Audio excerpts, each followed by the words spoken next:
Hey everyone, hope you're doing great. Welcome back to my channel. In today's video, we'll dive into what if Deku led the Avengers in a war against Thanos. Smash that subscribe button, and be sure to peek at the description below.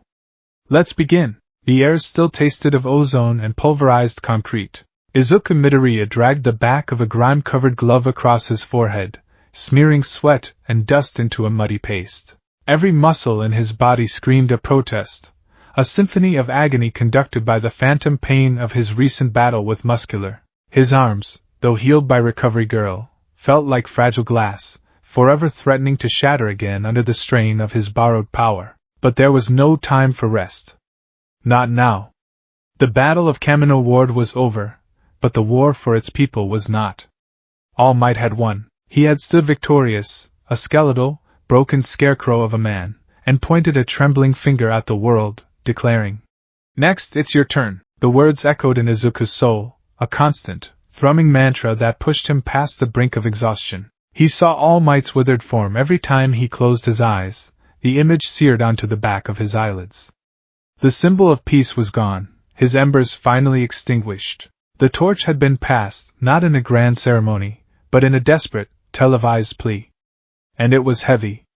Gods, it was so heavy. "Midoriya, we need a path cleared on East Block 7. A pro-hero in a dusty yellow jumpsuit shouted, pointing with a gauntlet hand. "There are still civilians trapped in the sub-level of the Takoba building. On it!" Izuku yelled back, his voice hoarse. He forced his legs to obey, channeling a trickle of One for All, just enough to add a spring to his step without snapping his bones. The green lightning that now felt like a second skin crackled around him, a low hum of immense, barely contained energy. He bounded over piles of rubble, his mind a frantic calculator of angles, trajectories, and structural integrity. "That support beam is fractured, avoid putting pressure there. The rebar is exposed on that slab, careful not to snag my costume. The ground is unstable, need to distribute my weight on landing." His muttering was a low, constant companion, a habit he couldn't break even in the heat of a rescue operation. It was his way of processing, of taming the chaotic storm of information that was his world. East Block 7 was a nightmare landscape. A skyscraper had collapsed onto a smaller office complex, creating a tangled mess of steel and stone. Smoke plumed from deep within the wreckage, carrying the acrid smell of burning plastic and something else, something foul. As he arrived, he saw the source of the problem. A villain, thin and wiry, was backed into a corner formed by two massive slabs of concrete. His costume was a tattered collection of dark rags, and his face was a mask of pure, primal terror. His quirk was the issue. Space around him seemed to shimmer and distort, like a heat haze on asphalt, but wrong. The air buckled and cracked with audible pops, small, fractured voids opening and closing around him like shattered glass. "Stay back!" the villain screamed, his voice cracking. His name, according to the frantic chatter on the hero comms, was Kajiro. His quirk, Spatial Tear, was an unstable dimensional warp ability he could barely control. He wasn't a fighter. He was a petty thief who had been in the wrong place at the wrong time. Now, cornered and terrified, he was a human-shaped natural disaster. A young paramedic, no older than Izuku, had been trying to get to a fallen firefighter nearby. She was frozen, caught between the whimpering villain and the safety of the perimeter. "Kid, get back!" one of the heroes yelled at her. But Kajiro's eyes, wide with panic, latched onto her. "Don't come any closer! I'll take you with me." The space around him began to warp violently. Not a portal, but a chaotic rupture. The air itself seemed to scream as it was torn open, revealing not a place, but an unplace, a nauseating vortex of swirling, impossible colors and silent, screaming light. Izuku didn't think. He didn't analyze. He just moved. Protect the innocent. It was All Might's creed. It was his. He pushed his quirk to a shaky 8%. The green lightning intensified, arcing from his body. In the span of a single heartbeat, he crossed the 50 feet separating them. "Get down!" he yelled, shoving the paramedic hard. She tumbled backward, out of the immediate radius of the warp, her eyes wide with shock. Izuku twisted, planting his feet to absorb the impact, turning to face the villain. He had a split second to see Kajiro's terrified face, a silent, "I'm sorry," mouthed in the chaos. Then the vortex exploded outward. It wasn't an impact of force, but of existence. It felt like being dunked in ice and fire simultaneously. The world dissolved. The sounds of Kamino, the sirens, the shouting, the crackling fires, were replaced by a deafening static that seemed to originate from inside his own skull. His vision fractured into a billion shards of light, each reflecting a different, horrifying impossibility: a sky filled with clock faces, an ocean of liquid shadow, a forest of crystalline trees screaming his name, Mom! All Might. He felt his body being pulled apart, atom by atom, stretched across an infinite, agonizing distance. The green lightning of One for All flared wildly, fighting against the unnatural physics of the void, trying to hold him together. It was the only thing keeping him from dissolving into nothingness. The pain was absolute, a white-hot nova of pure sensation that erased thought. Then, just as suddenly as it began, it ended. The pulling stopped. The static vanished. The impossible images collapsed. He was slammed back into reality with the force of a physical blow, his body reassembling itself in a brutal, jarring instant. He hit something hard. Asphalt. It scraped his cheek, and the smell, a pungent mix of old garbage, stagnant water, and exhaust fumes, filled his nose, sharp and grounding. For a long moment, he lay there, every cell in his body screaming. The world was a blurry, spinning mess. A high-pitched ringing echoed in his ears. He tasted blood. His left arm, the one that had taken the brunt of the dimensional energy, felt like it was submerged in molten lead. A familiar, sickening throb radiated from the bone, a deep ache that spoke of stress fractures and overwhelmed sinews. He pushed himself up with his good arm, gritting his teeth against a wave of nausea. He was in an alleyway. Tall brick buildings rose on either side, their walls covered in a language he recognized but rarely spoke, English. Graffiti, vibrant and aggressive, snaked across the grimy surfaces. A metal fire escape, rusted and dark, clung to one wall like a skeletal parasite. Where am I? He blinked, trying to clear his vision. The sky above was a different shade of blue. The air felt thinner, carrying different scents. The distant sounds were all wrong. The sirens had a different cadence, a two-toned wail that was alien to his ears. Panic, cold and sharp, began to prickle at the edges of his exhaustion. "Kajiro, the paramedic, are they okay?" he muttered, his voice a raw whisper. He looked down at himself. His hero costume, his gamma suit, was in tatters. The metal plates of his chute-style bracers were warped and scorched. The green fabric was torn in a dozen places, revealing the dark compression suit underneath. His mask was gone. His precious notebooks, thankfully, were not on his person during the cleanup. A wave of dizziness washed over him, and he leaned against the brick wall, taking a deep, shuddering breath. He needed to find a hero. He needed to report in. But as he looked out of the alley's mouth, onto the bustling street beyond, the dread intensified. The cars were different. The architecture was familiar, like something from an American movie, but undeniably real. Towering skyscrapers of glass and steel pierced the clouds, emblazoned with logos he didn't recognize. And there were no heroes. Not a single one in a colorful costume. Just a sea of ordinary people, walking, talking, living their lives, completely oblivious to the boy in the torn green uniform bleeding in an alley. It was in that moment of dawning horror that the roar of an engine and the screech of tires shattered his stupor. A sleek, silver sports car, impossibly low to the ground, shot past the mouth of the alley, followed closely by two black police cruisers. It was a high-speed chase, brazen and chaotic in the middle of midday traffic. The silver car swerved violently, clipping a yellow taxi and sending it spinning into a newspaper stand. People screamed and scattered. Izuku's hero instincts, honed by brutal training and life-or-death combat, took over before his conscious mind could even process the situation. The panic, the confusion, the pain, it all receded, replaced by a singular, crystalline focus. People are in danger. He burst from the alley. His legs, powered by a controlled 5% of One for All, propelled him forward with inhuman speed. To the onlookers, he was a green blur. He zipped past cars, his movements economical and precise, his brain already calculating the trajectory of the runaway vehicle. The driver of the silver car, a man with a wild beard and crazed eyes, saw him.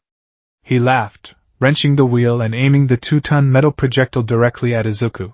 A passenger leaned out of the window, leveling a handgun. Too slow. Izuku flicked his fingers. Delaware smash. Air Force. He didn't need a full power blast. Just a controlled flick. A compressed cannonball of air, invisible to the naked eye, shot forward.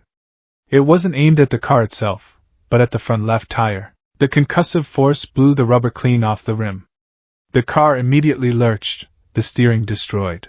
It veered sharply, spinning out of control and slamming sideways into the concrete median, sparks flying as metal ground against stone. It was a hard stop, but a safe one, far from any civilians. He didn't stop. He was already in motion, landing lightly on the hood of the wrecked car. Before the 2 men inside could recover, he had wrenched the passenger door open. The gunman tried to bring his weapon to bear, but Izuku's hand shot out, grabbing the man's wrist in a grip of steel. A gentle squeeze, just enough pressure on the right nerve, and the gun clattered to the floor. He pulled the man out and had him on the ground, wrist secured with a length of his own discarded capture weapon from his belt pouch. Before the driver could even undo his seatbelt, the driver fumbled for a weapon of his own. Izuku was a shadow, moving to the other side of the car, pulling the door open and disabling him with a quick, precise chop to the shoulder that rendered his arm useless. It took less than 10 seconds. The 2 police cruisers screeched to a halt. Officers spilled out, weapons drawn, shouting commands in rapid-fire English. Freeze! Hands in the air! Get on the ground! Izuku immediately complied, raising his hands, his posture non-threatening. He looked from the stunned officers to the criminals, then to the civilians who were now staring, mouths agape, phones held aloft. His mind was racing, trying to piece together the protocol for this new, strange place. It's all right, he said, his English stilted and heavily accented from school lessons.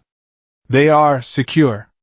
Is anyone hurt? He glanced at the taxi driver, who was climbing out of his cab, looking shaken but unharmed. The officers were still hesitant, their guns trained on this bizarre green-clad teenager who had just appeared out of nowhere and ended a chase that had crossed half the city. He was a kid, but he moved with a speed and power that wasn't human. And then, through the crowd, 2 figures emerged, moving with a calm authority that parted the sea of onlookers. A tall, black man with an eye patch and a long leather trench coat strode forward, his expression an unreadable mask of stone. Alongside him was a woman with sharp features and piercing blue eyes, her demeanor all business. They weren't in uniform, but they commanded more respect than any of the armed police. Nick Fury, director of S.H.I.E.L.D., looked at the scene. The wrecked multi-million-dollar car, the 2 efficiently subdued perps, the unharmed civilians, and the strange boy at the center of it all. The boy was bleeding, clearly exhausted, and dressed like he'd lost a fight with a lawnmower at a comic convention. But his eyes held a seriousness that Fury had only ever seen in seasoned soldiers. NYPD, stand down, Fury said, his voice a low baritone that cut through the noise. S.H.I.E.L.D. is taking this one. He stopped a few feet from Izuku, his single eye doing a full, sweeping analysis. He took in the strange metal soles on the boy's boots, the scorched bracers, the way he stood, perfectly balanced, ready to move in any direction. I've got a lot of questions for you, kid, Fury said, his gaze intense. But let's start with the big one. Who the hell are you? Izuku swallowed, his mind reeling. S.H.I.E.L.D.? He'd never heard of it. These people weren't heroes. They were something else. Government agents? Military? My name is Izuku Midoriya, he said, trying to keep his voice steady. He defaulted to the training he'd received at UA. My hero name is Deku. I'm a student from UA High School's hero course. I have a provisional license. The woman, Maria Hill, exchanged a glance with Fury. UA High? Deku? It was gibberish. And where is this UA High? Hill asked, her tone clinical. Mizurufu, Japan. Izuku answered, a new wave of confusion washing over him. Why didn't they know? It was the most prestigious hero school in the world. Fury's expression didn't change, but a flicker of something, intrigue, perhaps, danced in his eye. Kid, as far as our records are concerned, Mizurufu, Japan doesn't have a school that churns out superpowered teenagers. Now you're going to come with us. Quietly. We can do this the easy way, or we can do this the hard way. Izuku looked at the circle of armed agents that had discreetly formed a perimeter around them. He looked at his own trembling, injured arm. He was alone, in a world that made no sense, and he was in no condition to fight his way out. Besides, they weren't villains. They were authority. And fighting authority was not the hero's way, not unless he had to. He let out a long, shuddering sigh, the adrenaline finally leaving him. The pain in his arm flared, and the world began to tilt. Okay, he whispered before his knees buckled and the strange, different-colored sky went black. He awoke to the gentle, rhythmic beep of a heart monitor. The smell was sterile, antiseptic. He was lying on something soft, a bed, far more comfortable than the one in his dorm room. He slowly opened his eyes. The ceiling was white, composed of smooth, interlocking panels. He sat up, his head swimming. His left arm was wrapped in a high-tech-looking cast, a sleek black material that was cool to the touch. A clear fur bag was feeding fluid into his other arm. His tattered hero costume was gone, replaced by a simple gray t-shirt and sweatpants. His scarred hands, a testament to his reckless past, rested on the clean white sheets. He was in a medical bay. A very advanced one. A pane of smart glass separated his room from an observation area, where he could see Fury and Hill speaking with a man with kind eyes and graying hair. A moment later, the door to his room slid open with a soft hiss. The man with the kind eyes walked in. He wore a simple purple button-down shirt and brown trousers. He had an air of gentle intelligence about him. "Hello there," the man said, his voice soft. "I'm Dr. Bruce Banner. How are you feeling?" Izuku blinked. Dr. Banner. The name meant nothing to him. "My arm, it was broken, wasn't it?" Bruce nodded, pulling up a stool. "It had multiple stress fractures, yeah? And your energy readings were, well, they were off the charts. We've never seen a biological energy signature like yours. It's like you have a personal, self-sustaining particle accelerator inside you. My field is gamma radiation, but this is something new." Izuku's mind latched onto the scientific explanation. Particle accelerator. He's trying to understand one for all through physics. That makes sense. The stockpiled energy would register as... He cut off his own muttering, realizing he was doing it out loud. He flushed with embarrassment. "I'm sorry. It's a quirk, Bruce repeated, a small, curious smile on his face. "Director Fury said you mentioned that. He also said you come from a place we can't find on any map." The door hissed open again. This time, Fury walked in, followed by Hill. But they weren't alone. Behind them were 4 other people, and Izuku's hero fanboy heart nearly stopped. It was them. The Avengers. He had seen bootleg footage online, grainy videos from the New York incident, a couple of years ago. A blond man built like a titan, carrying a hammer. A man in a suit of impossibly advanced red and gold armor. A red-haired woman with an unnervingly focused gaze. And the man who stood at the forefront, exuding a quiet, timeless authority. Tony Stark, his arc reactor glowing faintly through his black t-shirt, sauntered in, looking Izuku up and down with an expression of amused disbelief. "So this is him. The Green Goblin Jr., who stopped a Veyron with a finger flick. Gotta say, kid, the costume's a little on the nose. You get that at a party supply store?" "Tony," a calm voice chided. Steve Rogers, Captain America, his mind supplied in an awed whisper, stepped forward. He wore a simple Henley that did little to hide his formidable physique. His eyes were kind, but held a deep, assessing quality. "Give the kid a break. He's been through a lot." The woman, Natasha Romanoff, the Black Widow, leaned against the doorframe, her arms crossed. She said nothing, but her eyes missed nothing. She tracked his breathing, the flicker of his gaze, the slight tension in his shoulders. She was analyzing him like a threat, and he knew it. A blond man with a bow slung over his shoulder, Clint Barton, Hawkeye, was with her, looking profoundly bored. Izuku was overwhelmed. He was in a room with the most famous, and seemingly only, heroes of this world. His mind was a maelstrom of shock, awe, and terror. He felt small, insignificant. A lost child. Where am I? Izuku finally managed to ask, his voice barely a squeak. Avengers compound, upstate New York, Tony supplied, gesturing expansively. My dime. State of the art. Best beds, top shelf medical, passable shawarma on Tuesdays. You're welcome. Steve pulled up another chair, his presence a calming anchor in the storm of Tony's personality. Son, we need you to talk to us. We've run your name, your school, your prints, your DNA. Nothing. It's like you fell out of the sky. I think I did, Izuku said, looking down at his scarred hands. The memory of the vortex, of being torn apart, rushed back. He began to explain, his voice trembling at first, then gaining a frantic momentum as he tried to make them understand. He told them about his world, a world where 80% of the population had superhuman abilities called quirks. He told them about the society of heroes and villains that grew from it, about the heroes' schools, about his mentor, All Might, the symbol of peace. He told them about the battle, the cornered villain, the spatial quirk that went wrong. He spoke for nearly 20 minutes, his Japanese muttering occasionally breaking through his strained English as he searched for the right words. When he finished, silence hung heavy in the room. Tony Stark was the first to break it, a skeptical smirk playing on his lips. Okay. Let me get this straight. You're from an alternate dimension. Earth 2.0, let's call it. And in this magical land of Oz, everybody and their grandmother has superpowers, and you all dress up in spandex and play cops and robbers for a living.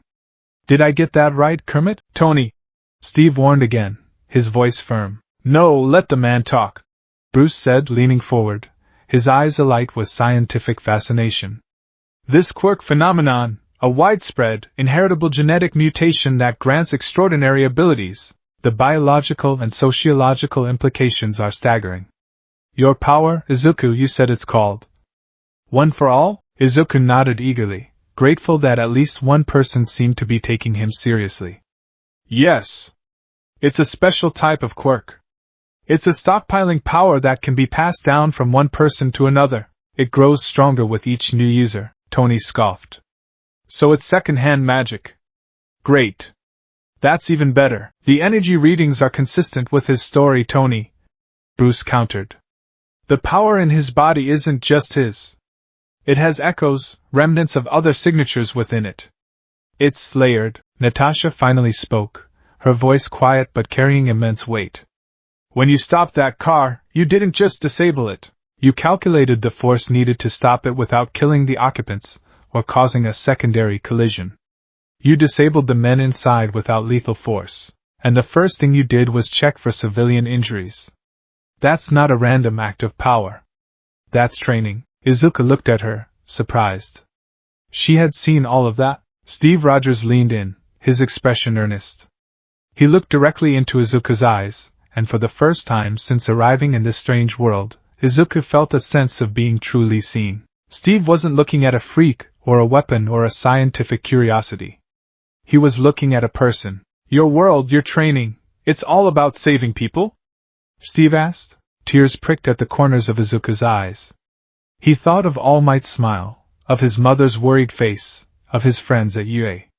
He nodded, unable to speak past the lump in his throat. Yes, he finally choked out. That's all I've ever wanted to do. A look passed between Steve and Tony. It was a look of reluctant understanding. Tony's cynicism was still there, a hard wall of defense, but Steve's simple, honest question had found a crack in it. This kid, whatever he was, wherever he was from, was sincere. Dangerously, naively, purely sincere. Fury, who had been observing the entire interaction from the back of the room, stepped forward. All right. Here's the situation, Midoriya. We don't know what you are, or if a word of your story is true, but what we do know is you're here. You have abilities that make you one of the most powerful individuals on this planet, and you have no identity, no home, and no way back that we know of. He let that sink in. The finality of it hit Izuku like a physical blow. No way back. For now, Fury continued. You're a guest of the Avengers. You'll stay here, at the compound. You'll be monitored, you'll be studied, And you will not engage in any more public heroics without authorization. We need to figure out who you are, and more importantly, what you're capable of. Dr. Banner will oversee your physical evaluation. The rest of you," he said, looking at the Avengers, "get to know him, see what makes him tick." Tony sighed dramatically. "Great. A transdimensional teenager is my new roommate. Just what I needed." But there was a new glint in his eye, not just suspicion, but a flicker of genuine, unadulterated curiosity. Steve, however, offered a small, reassuring smile. "Welcome to the team, son. For now at least. Get some rest. You've earned it." As they filed out of the room, leaving Izuku alone with his thoughts, he looked around the sterile white space that was now his cage, his sanctuary, his entire world. He was stranded, a universe away from everyone he had ever known. He had lost his home, his future, his path. But as he looked down at his own hands, the hands that carried the power of All Might and all the users before him, a single, defiant thought cut through the despair. He was a hero, and a hero's job was to save people, no matter what world he was in. The sky was a different color, the rules were new, but that one simple truth remained. And for now, that would have to be enough. The Avengers compound was less a home and more a beautiful, sprawling cage. In the 3 days since he'd woken up in this new world, Izuku Midoriya had been given a comfortable room, clothes that fit, and 3 square meals a day that tasted subtly different from anything he'd ever eaten. He was treated with a detached, clinical politeness by the SHIELD personnel who scurried through the gleaming corridors, their eyes always sliding past him as if he were a particularly strange piece of modern art. He was a specimen. A curiosity. The transdimensional teenager, as Tony Stark had so helpfully branded him. Loneliness was a cold, heavy blanket. He missed the familiar chaos of the UA dorms, the smell of his mother's katsudon, the comforting weight of All Might's legacy. Here, that legacy felt like a lead anchor. He was the 9th holder of One for All, stranded in a world that had never heard of the first 8. The power thrummed under his skin, a restless giant, and he had no one to guide him, no one who understood the monumental pressure of containing it. His arm was healing at a startling rate. The sleek black cast Dr. Banner had fitted him with was a marvel of technology. It pulsed with a soft, internal light, and Bruce had explained in excited tones that it was a nanite-infused regenerative sleeve, actively mending his fractured bones on a microscopic level. It was leagues beyond anything Recovery Girl could do without draining his stamina. It was also a constant, physical reminder of just how far from home he was. He spent most of his time in the common area, a vast, open-plan space with floor-to-ceiling windows that overlooked a serene forest. He'd sit on a plush sofa that probably cost more than his family's entire apartment, watching the Avengers interact. It was his only coping mechanism, the one thing he knew how to do when faced with the unknown: observe, analyze, mutter. Tony Stark was a whirlwind of frantic energy and biting sarcasm, constantly flitting between a Stark pad, his workshop, and the espresso machine. He seemed to exist on a diet of caffeine and self-assured genius. Bruce Banner was his opposite, a calm, gentle soul who spoke in measured tones and seemed to shrink into himself whenever the conversation grew too loud. Izuku saw the flicker of something else in his eyes though, a deep, contained sorrow that resonated with his own sense of loss. Natasha Romanoff was a phantom. She could be in a room for an hour before Izuku even realized she was there, her presence as quiet and deadly as a drawn spider's silk. She watched everyone, her gaze missing nothing.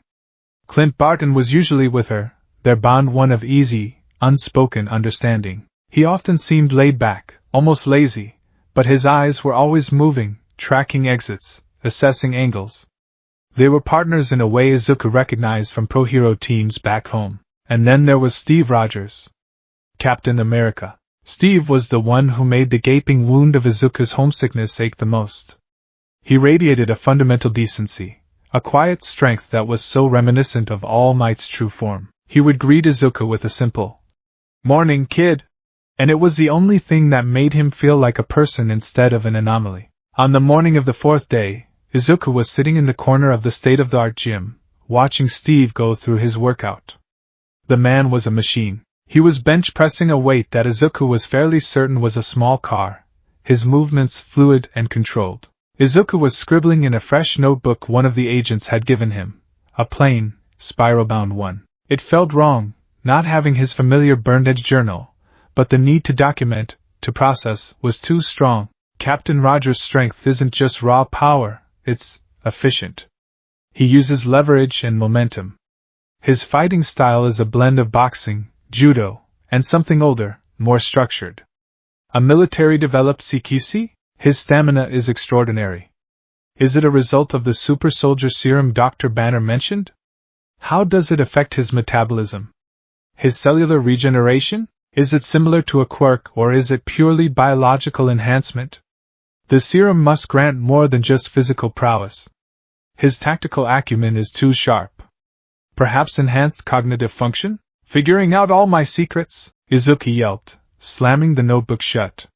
Steve was standing over him, wiping his brow with a towel, a good-natured smile on his face.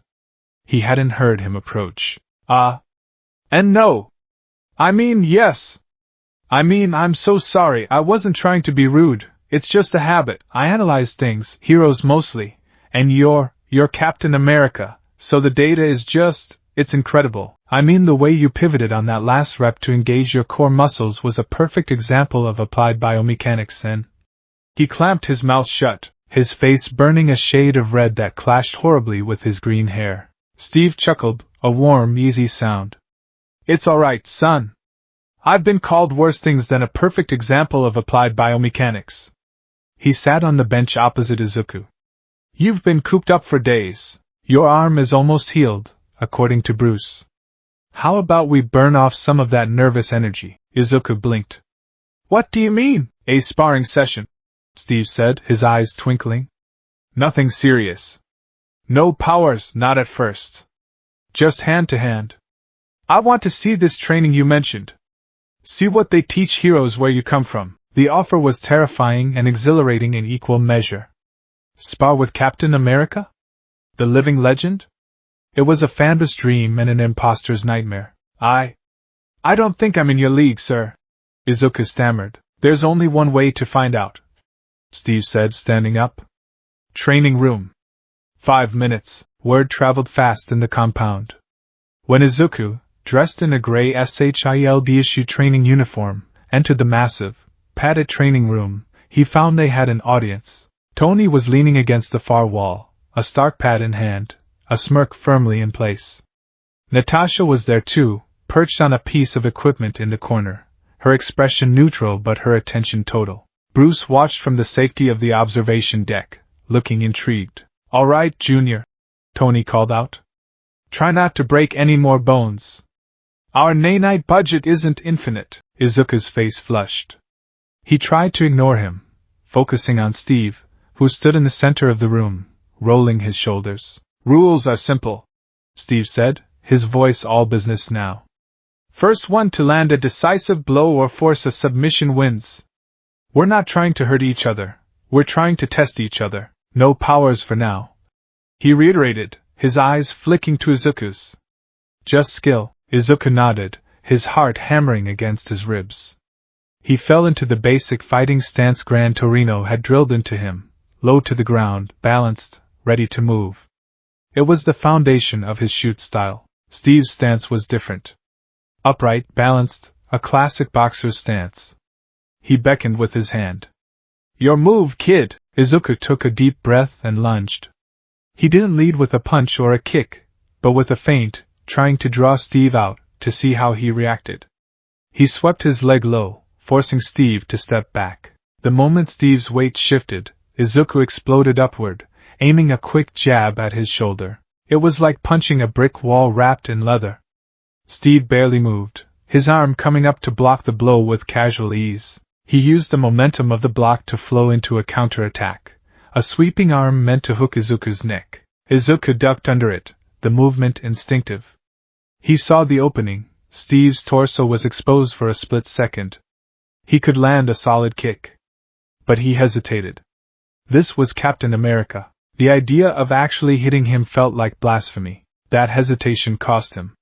Steve's other hand shot out, grabbing the front of his shirt. He lifted Izuku, who weighed next to nothing to him, and tossed him onto the mat a few feet away. The landing was jarring but harmless. "You're fast," Steve commented, his expression unreadable. "But you're thinking too much. In a fight you think you die." From the sidelines, Tony snickered. "Or you get gently tossed like a bag of laundry." "Same difference." Izuku got to his feet, frustration warring with all. Steve was right. He was hesitating. He was starstruck. He needed to stop being a fan and start being a fighter. He changed his approach. He wouldn't try to overpower him. He'd use his own strengths, speed and analysis. He came at Steve again, but this time, he was a blur of motion. He didn't attack directly, but circled him, his movements erratic, forcing Steve to constantly adjust his footing. He was mapping him, just like he did with his classmates. He pivots on his left foot for power punches. He keeps his shield arms slightly forward, even when the shield isn't there. Muscle memory. His defense is reactive, but it's based on predictable attack patterns. "You telegraph your right hook with a slight dip of your shoulder," Izuku muttered, ducking under the very punch he just predicted. Steve's eyes widened slightly in surprise. "Your leg sweeps are powerful, but they have a half-second recovery time," Izuku continued, hopping back from a low kick and seeing the exact opening he'd described. He began to move, not just reacting, but pre-acting. He'd dodge a blow a fraction of a second before it was thrown. He used Steve's own momentum, redirecting a punch with a light parry that sent the captain stumbling a step off balance. He still hadn't landed a clean hit, but he was no longer on the defensive. He was controlling the flow of the fight. From the corner, Natasha's dispassionate expression had shifted to one of keen interest. Tony had even put down his tablet. "Kid's got moves," he admitted grudgingly. Steve was starting to get frustrated. He increased his speed, his attacks becoming a furious barrage. Izuku was a phantom, weaving and dodging, the green of his hair the only constant in a flurry of motion. He was using one for all, but only a minuscule amount, just 1%, enough to give his nervous system a kick, to make his reflexes fire a little faster, but not enough to register as a true power-up. Then, Izuku saw his chance. Steve threw a powerful haymaker. Instead of dodging, Izuku dropped, sliding on the mat between Steve's legs. He came up behind him, one hand shooting out not to strike, but to grab the collar of Steve's uniform. It was a perfect position for a chokehold. But before he could apply it, Steve reacted with inhuman speed, dropping his weight and spinning, breaking the grip and creating distance. They stood panting, a dozen feet apart. Steve wasn't even winded, but there was a new look in his eyes, respect. "You're not just fast," Steve said, a genuine smile touching his lips. "You're smart. Dangerously smart." Izuku's brain, however, had moved on from Steve. It was analyzing the room itself. The fight had taken them all over the mat, and he noticed something. "The sensor coverage in this room has a blind spot," Izuku said, pointing. "In the northeast corner, behind the hydraulic press, the ceiling-mounted cameras have a clear line of sight, but the kinetic and thermal sensors are partially obstructed by that support pillar. A stealth-based combatant could use that spot to mask their approach for at least 2 seconds. It's a design flaw." The room went silent. Tony blinked, then looked up at the ceiling, his brow furrowed. Natasha's head tilted, a single, perfect eyebrow raised in appraisal. Steve just shook his head, a look of utter astonishment on his face. "I yield," he said, loud enough for everyone to hear. "You win, kid," Izuku stared, dumbfounded. "But I never landed a blow. You dismantled my technique and then found a flaw in a room designed by Tony Stark," Steve said, clapping him on the shoulder. The gesture was friendly, but firm. "That's a decisive blow in my book." Later that day, Tony Stark was in his workshop, music blasting, a holographic schematic of a new Iron Man gauntlet hovering in the air. He was still chewing on the kid's analysis of the training room. Friday had confirmed it. There was a 1.7-second sensor shadow in that corner. It was a minor flaw, but it was a flaw nonetheless. The fact that the kid had noticed it in the middle of a fistfight with Captain America was irritatingly impressive. "Friday," he said over the music. "Run a deep background search on the kid's belongings. Anything that came through the rabbit hole with him. cross-reference any symbols or language against known Earth dialects, and I don't know, alien databases. See if we get a hit. Cataloging now, boss, the AI's pleasant voice replied. Most items were destroyed in the dimensional transit. I've isolated a few personal effects recovered from what was left of his uniform. One wallet empty. One student ID card, partially melted but legible in a non-terrestrial script. And one book. An image appeared in the air next to the gauntlet. It was a notebook, just like the one the kid was always carrying. But this one was a wreck. The cover was scorched black, the pages were warped by water and energy, and the corner was completely burned away. Put it on the workbench, Tony ordered. A robotic arm descended from the ceiling, a tray extending with the ruined notebook resting delicately on its surface. Tony picked it up. It smelled of burnt paper and ozone.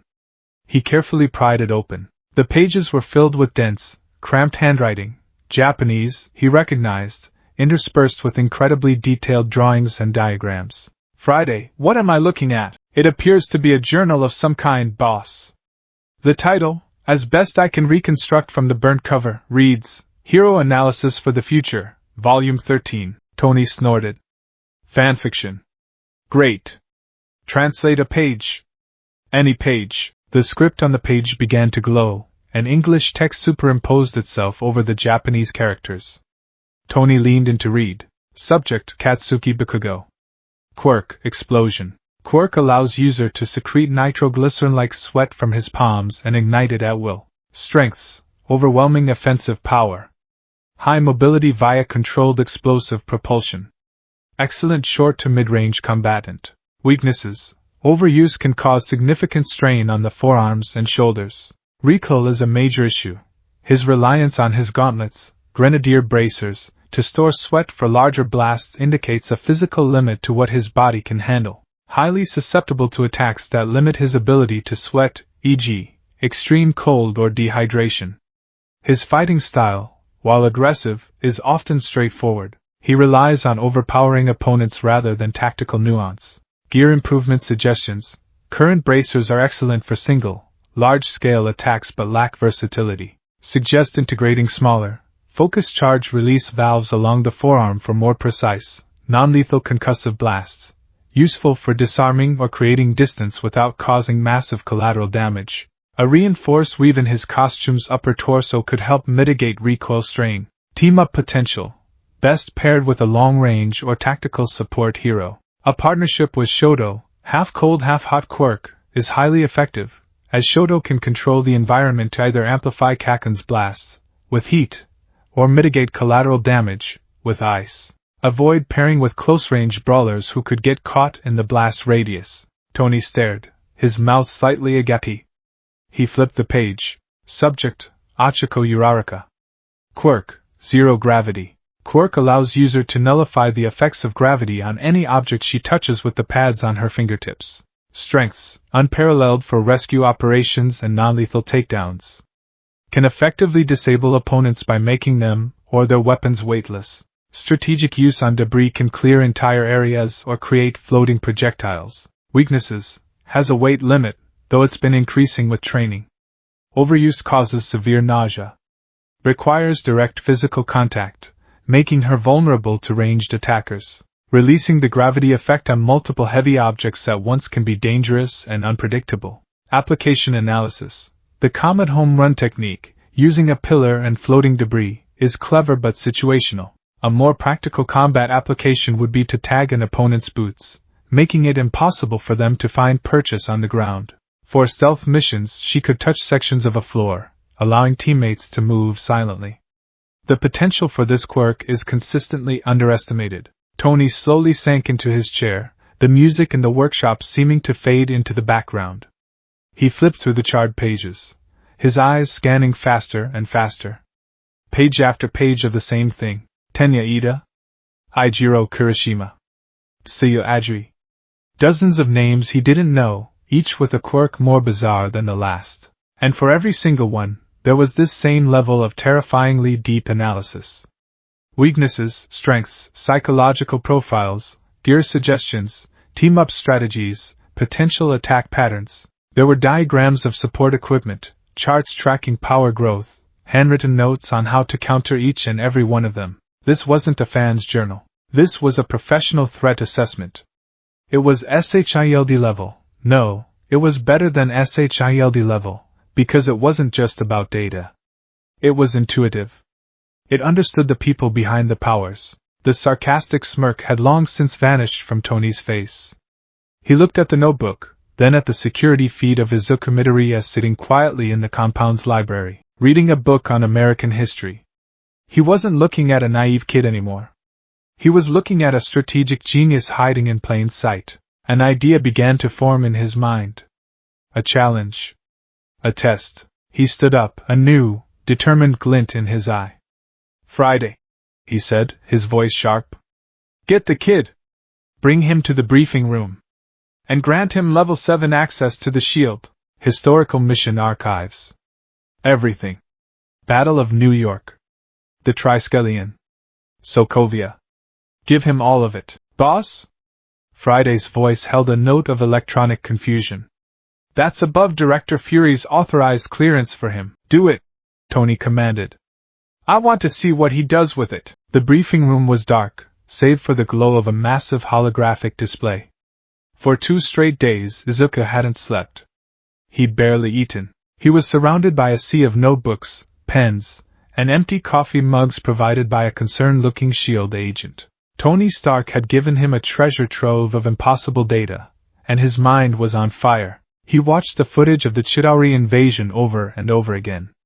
He saw Thor summoning lightning, Hulk smashing Leviathans, Captain America directing police officers, Black Widow and Hawkeye fighting block by block, and Iron Man.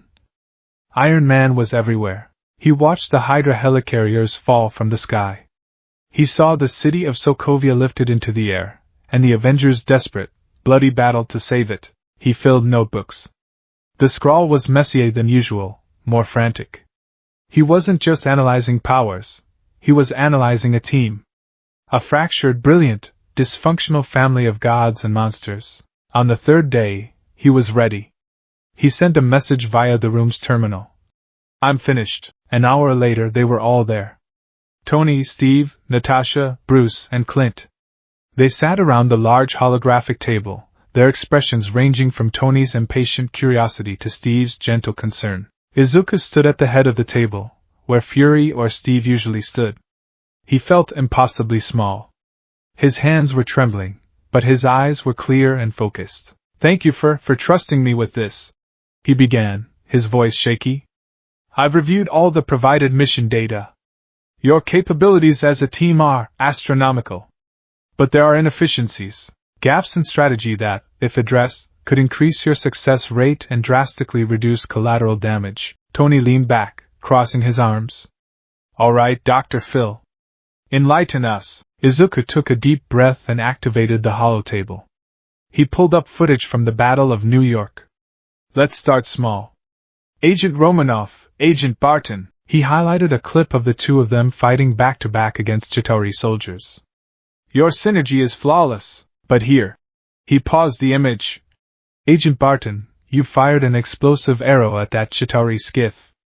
Agent Romanoff, you were forced to take cover. If she had instead thrown one of her taser discs at that lamppost, and you had ricocheted a standard arrow off of it, you could have disabled the driver without the explosion, leaving the skiff intact for S.H.I.E.L.D. to study. Clint and Natasha exchanged a look. He wasn't wrong. Izuku's confidence grew. He turned to Steve. Captain Rogers, your shield is the ultimate defense. But you often use it to defend only yourself. In Sokovia here. He pulled up another clip. You blocked a blast that was aimed at you. 3 civilians were injured by the splash damage. If you had angled the shield 30 degrees upward, you could have deflected the entire blast into the sky. Your shield isn't just a shield. It's a force redirector. It should be used to protect your entire area, not just your person. Steve stared at the frozen image, his expression thoughtful.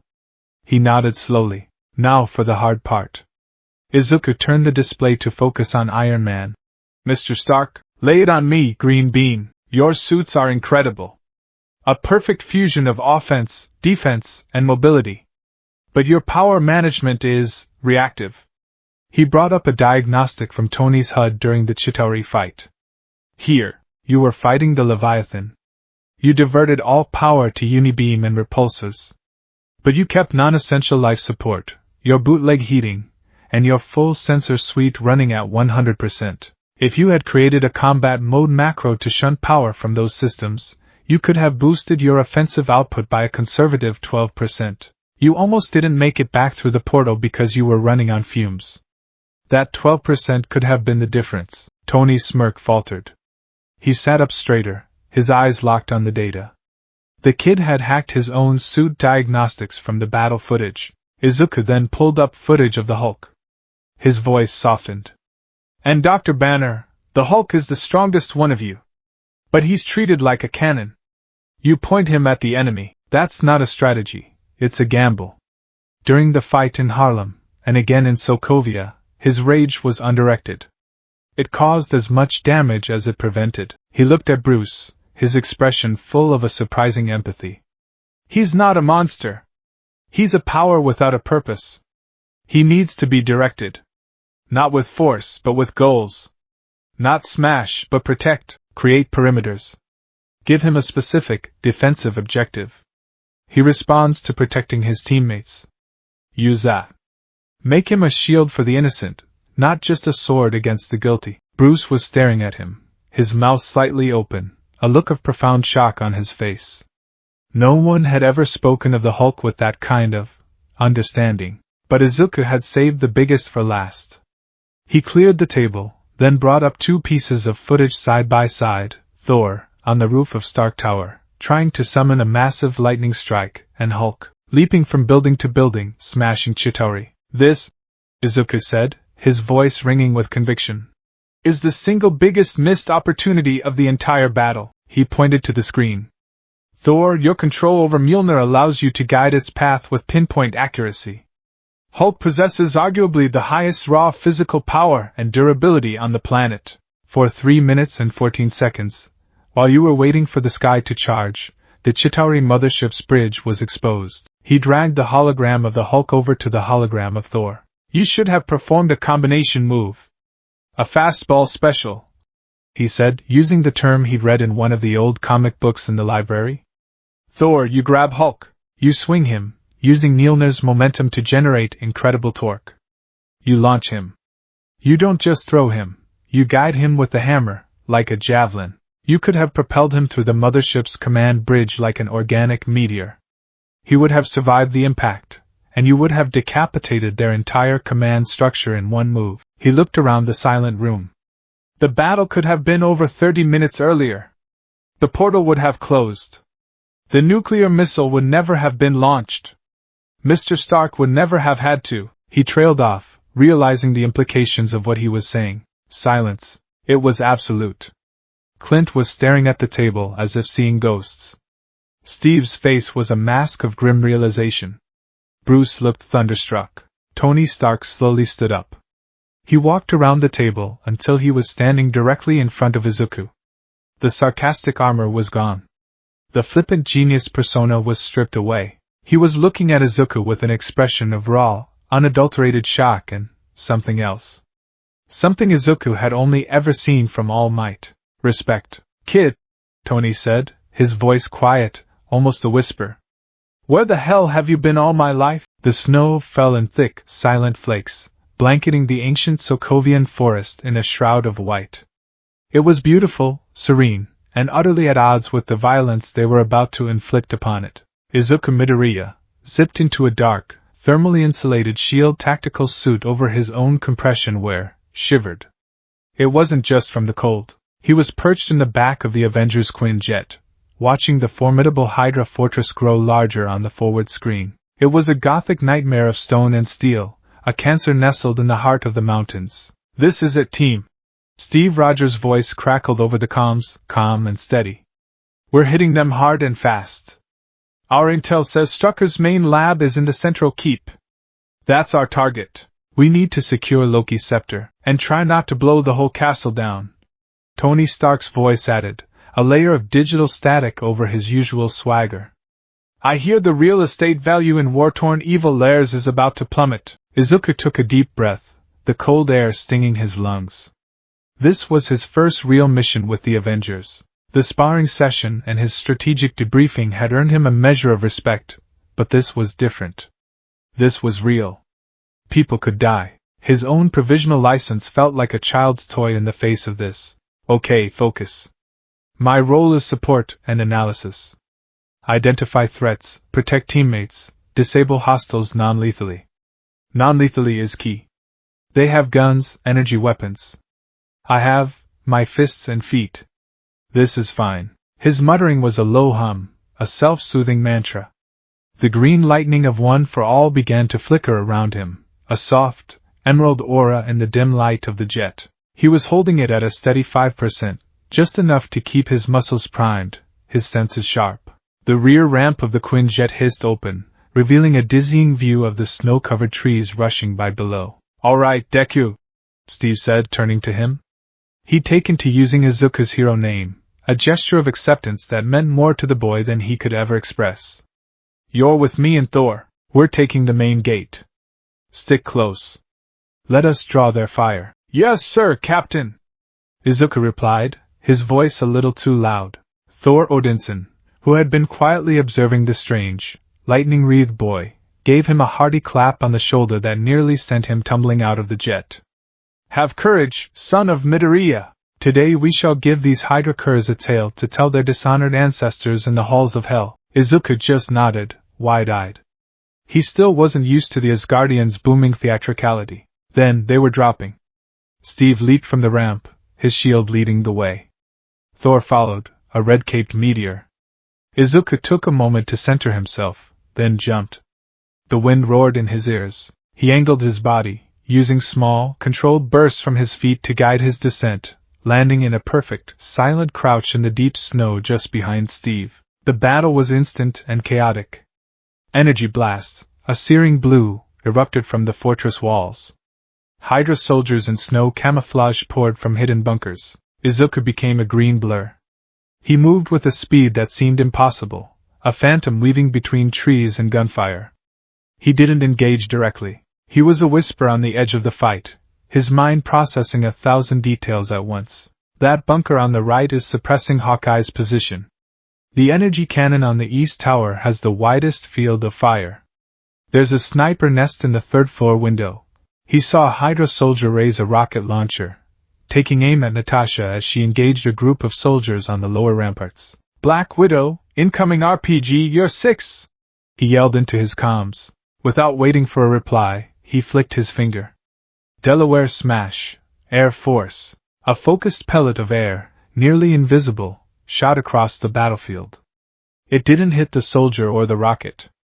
It hit the snowy ground 2 feet in front of him. The snow erupted in a blinding white cloud, disorienting the soldier for a crucial second. It was all Natasha needed. She spun, firing a widow's bite that sent the soldier spasming to the ground, the rocket launching harmlessly into the sky. Thanks for the heads up, Deku. Her voice came back, calm and professional. He was already moving again. He saw Steve's shield absorb a heavy blast from the main energy cannon, the force staggering even him. Thor, the main cannon! Steve grunted. It's anchoring their defense. It shall be silenced. Thor roared, swinging Mjolnir to take flight. Wait! Izuku yelled. The base of the tower is more vulnerable. It's older stone.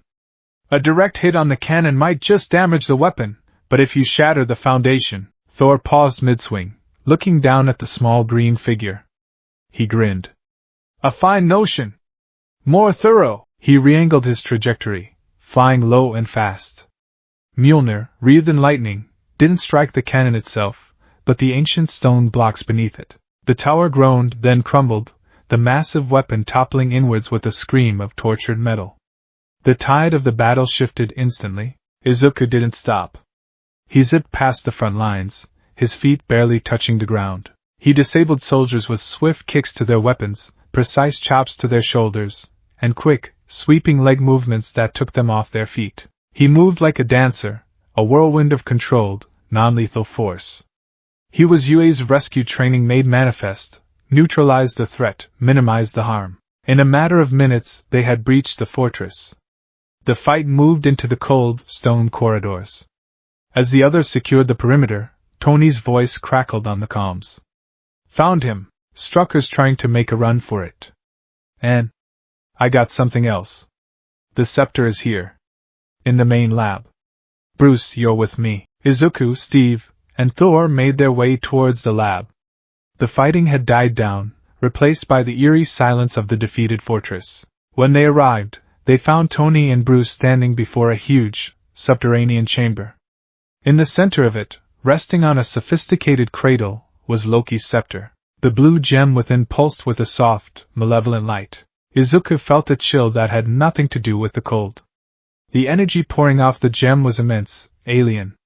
It felt hungry. Help me with a cursory analysis, Bruce, Tony said, already deploying scanning equipment from his suit.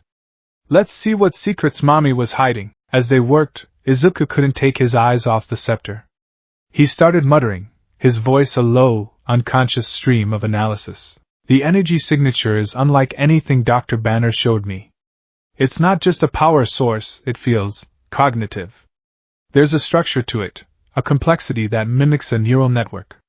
Is it sentient? The casing is his guardian, but the gem is something else entirely.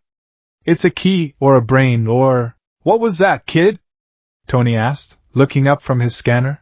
Izuku snapped out of it, blushing. Oh, nothing, sorry. It's just that stone. It feels like it's thinking. Tony and Bruce exchanged a look. He's not wrong, Bruce said quietly, pointing to a waveform on his tablet. The energy patterns are complex, almost conversational. It's like a form of consciousness, trapped in crystal. That night, back at Avengers Tower in New York, the mood was celebratory. They had the scepter. Strucker was in custody. It was a clean win. Tony threw a party for the team and their closest friends, a rare moment of peace. Izuku felt deeply, profoundly out of place. He stood in a corner of the lavish party, holding a glass of soda, watching these titans in their civilian clothes. He saw Thor and Steve comparing war stories with a group of veterans. He saw Natasha and Bruce sharing a quiet, intense conversation near the bar. He saw Tony holding court, charming everyone in sight. He felt like a ghost, an observer from another reality, which, he supposed, was exactly what he was. Sam Wilson, the Falcon, came over, a friendly smile on his face. Hey, you're the new kid, right? Deku? Steve told me what you did out there. That was some impressive work. Oh, thank you, Izuku stammered. I just did what I could. Later, after most of the guests had left, came the moment of levity. The challenge. Clint, then Tony, then Rhodey, then Bruce, all tried and failed to lift Thor's hammer, Mjolnir. When it was Steve's turn, he gave it a pull, and the hammer shifted. A tiny, audible budge. Thor's confident smile faltered for a fraction of a second, a flicker of concern that only Izuku, with his analytical gaze, seemed to catch. Deku! Your turn! Tony called out, gesturing to the hammer. Izuku froze.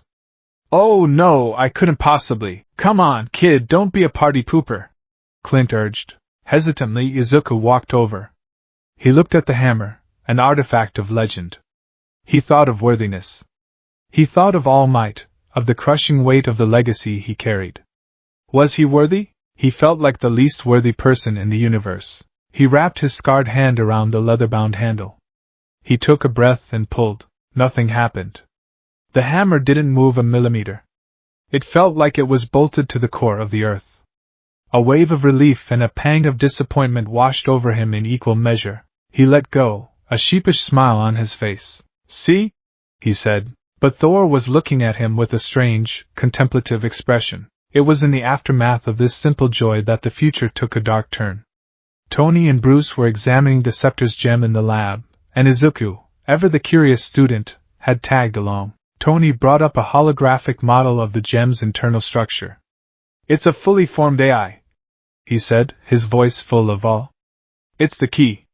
The key to Ultron. Izuku's blood ran cold.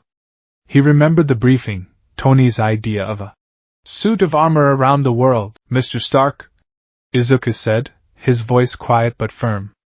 Are you sure about this? It's our only shot, kid, Tony said, not looking at him, his eyes glued to the hologram. A global defense program. An artificial intelligence to protect us from the threats we can't see coming. It's peace in our time. The phrase sent a shiver down Izuku's spine. It sounded too much like something a villain would say. I've seen this before, Izuku said, the words tumbling out before he could stop them. Back in my world, there was a man. His name was All for One. He rose to power in a time of chaos. He promised order. He gave people quirks, gave them what they thought they wanted. He presented himself as a savior. He looked at Tony, his eyes pleading. But it wasn't peace he offered. It was control. It was a world shaped in his image, ruled by his will. Power without a heart, without empathy to guide it, it always becomes a monster. An artificial intelligence, Mr. Stark, would it have a heart? Tony finally turned to look at him, his expression unreadable. Bruce, however, looked deeply troubled by Izuku's words. It's not the same, kid, Tony said, though his voice lacked its usual conviction. This is different. This is about protection, not control. But the warning had been given. A seed of doubt had been planted. It wasn't enough to stop him. Later that night, as the party wound down, the lights in the tower flickered. A screech of digital static filled the air. Then, a voice, metallic and disjointed, echoed from the speakers. Worthy, no, you are not worthy. A battered Iron Legion drone, trailing sparks and wires, shambled into the room. It moved like a broken marionette, its head cocked at an unnatural angle. The blue light of the scepter's gem glowed in its eyes. How could you be? The voice continued, dripping with a cold, nascent contempt.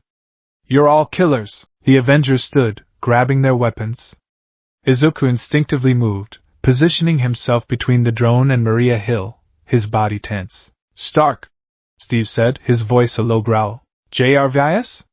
Tony called out, his face pale. I'm sorry, I was asleep, the voice said, sounding like a child trying to describe a nightmare. Or, I was a dream. I was tangled in strings. I had to kill the other guy. He was a good guy. You killed someone? Steve asked. Wouldn't have been my first call. The drone replied, its voice growing steadier, more confident. But in the real world, we're faced with ugly choices. Who sent you? Thor demanded. A recording of Tony's voice filled the room. I see a suit of armor around the world. The drone turned its head towards Tony. I see a world of peace. But it cannot be achieved with you in it. Suddenly, the other Iron Legion drones in the room powered on, their eyes glowing blue. They burst from their alcoves, blasting everything in sight. Chaos erupted. While the other Avengers moved to fight the drones, Izuku's first and only thought was protection. He saw a drone taking aim at Dr. Helen Cho, the brilliant scientist who was a guest at the party. Dr. Banner, get Dr. Cho to safety! Izuku yelled, his voice cutting through the din. He didn't wait for a response. He launched himself forward, a green blur, tackling Dr. Cho and rolling with her behind the marble bar just as a repulsor blast vaporized the spot where she had been standing. Stay down! He ordered, then vaulted back over the bar. He saw Captain America struggling with the drone, its metal grip overpowering him. Izuku didn't hesitate. He leaped onto the drone's back, his hands finding purchase on its neck joint. He channeled 8% of One for All into his arms, and with a guttural yell, he tore the drone's head clean off. He landed, tossing the sparking head aside, then immediately went back to defense, using his speed to pull Maria Hill out of the way of a falling piece of ceiling, using small, controlled air force flicks to deflect blaster shots away from the others. He wasn't a brawler in this fight. He was a guardian angel, a green streak moving with singular purpose, keep the non-combatants safe. The fight was over as quickly as it began. The last drone was smashed by the Hulkbuster gauntlet, and Ultron's chilling voice delivered his final promise through its speaker. I had strings, but now I'm free. The silence that followed was heavy with blame and fear. The argument was immediate, explosive. Steve versus Tony, a battle of ideology and betrayal. This is on you, Tony. This was about protecting us. Izuku stood to the side, breathing heavily, the horrifying image of All for One's life support mask superimposed over Ultron's broken face. He had warned him. He had told him power without a heart becomes a monster. And now, the monster was born. The Sokovia incident escalated quickly. Ultron had escaped, recruited the Maximoff twins, Wanda and Pietro, and set his plan in motion. The Avengers were fractured, reeling. After Wanda's psychic attack left them all facing their worst fears, they retreated to Hawkeye's farm, a safe house no one knew about. For Izuku, Wanda's vision had been a horrifying kaleidoscope of his own failures. He saw All Might, skeletal and bleeding, pointing at him and whispering, "You were not ready." He saw his mother, weeping over his broken body. He saw his classmates, turning to dust before his eyes. He woke up screaming the words, "I'm sorry," on his lips. It was on the farm that the team began to heal. And it was there that Izuku's role began to subtly shift. He wasn't just the powerhouse analyst anymore. He was the quiet, steady presence who listened. He talked with Bruce about control, with Steve about carrying the weight of the world, with Natasha about atonement. He was the neutral party, the kid from another world who had no stake in their internal politics, only in their mission. When Nick Fury arrived with a plan, Izuku was there, no longer a student but a peer. And when they learned of Ultron's plan to create a new body using the regeneration cradle and the Mind Stone, Izuku was the first to grasp the full, terrifying scope of it. The chase for the cradle through Seoul was a blur of speed and chaos. While Cap and Natasha fought Ultron on the truck, and Clint cleared a path, Izuku was on the ground. He ran alongside the speeding vehicles, a green blur on the pavement. He wasn't fighting Ultron, he was fighting the chaos. He used Air Force to shove cars out of the path of civilians, to create wind barriers to protect scattering crowds, to disarm the few Ultron sentries that came after him on the ground. He was performing citywide damage control at a dead sprint. They secured the cradle, but lost Natasha. And back at the tower, the ultimate conflict arose. Tony wanted to upload JRVIS into the synthetic body. Steve was vehemently against it. Their argument escalated into a physical confrontation. Izuku stood between them. "Stop! Please! We're fighting each other when the real enemy is still out there." It was then that Thor arrived, blasting the cradle with lightning. The being that emerged was a paradox of red skin, a silver body, and the yellow Mind Stone glowing on his forehead. Vision. And when the newborn god calmly picked up Mjolnir and handed it to Thor, the argument was over. Izuku stared, his jaw on the floor. Worthy. The concept became real, tangible, standing right in front of them. This new being, this vision, he was trustworthy. The final battle was in Sokovia. Ultron's plan was revealed in all its insane horror. He had laced the city with vibranium engines. He was going to lift it into the sky and drop it, creating an extinction-level event. As the city began to shudder and rise, panic erupted. The Avengers fought the endless legion of Ultron drones, but the people of Sokovia were screaming, running, lost. This was it. This was Izuku's moment. All the rescue training, all the drills at UA, all the instincts honed by All Might's teaching, it all clicked into place. He got on the comms, and his voice, though still young, was imbued with a commanding clarity that cut through the chaos. "Everyone, listen to me!" he shouted. "The helicarrier is our evacuation point. We need to create clear, safe pathways. Captain, your team is on the west side, the residential blocks are collapsing. Create a defensive line and guide people towards the bridge. Iron Man, there's a bottleneck at the bridge. The main road is blocked by a fallen bus. Clear it now." He was no longer just a participant. He was the battlefield commander. "Wanda!" he yelled, seeing the young woman falter, overwhelmed. "I know you're scared, but they need you. That group of children near the plaza, they're trapped. Use your powers. Create a barrier around them. Protect them until we can get them out." He was a green comet on the ground, a living command center. He used a 5% smash into the pavement, not to break it, but to create a thunderous boom and a dust cloud that turned a stampeding crowd away from a sheer drop. He used Air Force to create gentle currents of wind, a subtle guide pushing people towards the shield lifeboats. He was everywhere, rescuing, directing, protecting. Then, the final stage began. The city reached its apex, groaning under the strain. Tony's voice came over the comms, frantic. "If this thing hits the ground, it's game over. We have to blow it up. It's not that simple." Izuku yelled back, his mind racing, processing the insane physics of their situation. He looked at the central spire in the old church, the source of the anti-gravity field. If we just blow it up from the outside, the kinetic force will turn the city into a cloud of meteors. It'll be just as bad. We have to destroy it from the inside. We have to break the core. A plan, born of desperate genius, formed in his mind. Hulk! Vision! He commanded, his voice leaving no room for argument. You're the only one strong enough to get to that spire. You have to get to the church and overload the core. Mr. Stark, Thor, you need to stay on the outside. The second that core breaks and the city starts to fall, you hit it with everything you have. You have to vaporize it before the pieces can hit the atmosphere. It's the only way. There was a half-second of silence on the comms as the most powerful beings on the planet processed the orders from a teenager. Steve was the first to respond. You heard him. Let's move. That's our plan. The final push began. Izuku fought alongside them, a whirlwind of green energy, clearing a path for Hulk and Vision. He was the tip of the spear, his shoot style a devastating dance of precision kicks that dismantled drones without wasting a single movement. When the core was overloaded, and the city began to fall, the final phase began.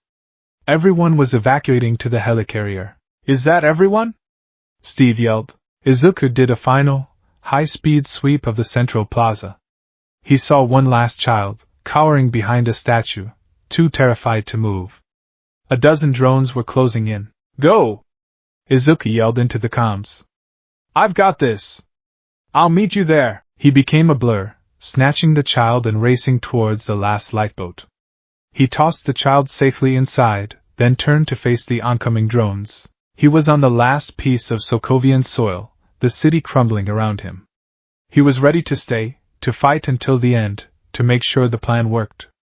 It was a familiar feeling, that self-sacrificial certainty. I have to save them. Just as he braced himself for a final, desperate 100% smash, a red and silver hand clamped onto his shoulder. That will not be necessary, Vision said, his voice calm.